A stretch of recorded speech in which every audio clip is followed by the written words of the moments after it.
लोकशाहीचा बुलंद आवाज, रिपब्लिकन वार्ता महाराष्ट्र। शिंदे पळसे गावातील आदमखोर बिबट्या अखेर पकडला। गेल्या महिनाभरापासून परिसरात भीतीचे वातावरण, वन विभागाची कारवाई यशस्वी। बातमी नाशिक येथून।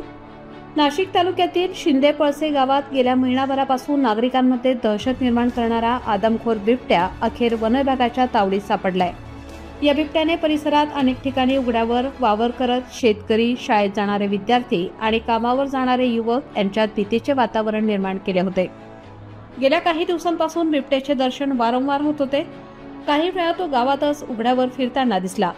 त्याने काही पाळीव जनावरांवरही हल्ला केल्याने ग्रामस्थांमध्ये संताप आणि भीती दोन्ही निर्माण झाली होती। ग्रामस्थांनी याबाबत वन विभागाकडे तक्रार नोंदवली होती। तक्रार मिळताच वन विभागाने तात्काळ कारवाई करत बिबट्या पकडण्यासाठी पिंजरा लावला। अनेक दिवसांच्या प्रयत्नानंतर अखेर हा बिबट्या आज जाळ्यात अडकलाय। बिबट्या पकडला गेल्याची बातमी गावभर पसरताच ग्रामस्थांनी राहतचा श्वास घेतला।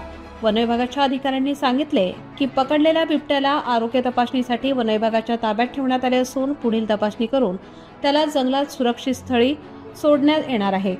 गावकऱ्यांनी वन विभागाचे मनपूर्वक आभार मानले असून गावात आता पुन्हा शांतता आणि सुरक्षिततेची भावना निर्माण झाली आहे, असेही ग्रामस्थांनी समाधान व्यक्त केले। रिपब्लिकन वार्ता महाराष्ट्र न्यूज साठी प्रतिनिधी Sandeep Dwivedi, Nashik. Subscribe now and press the bell icon. Never miss an update.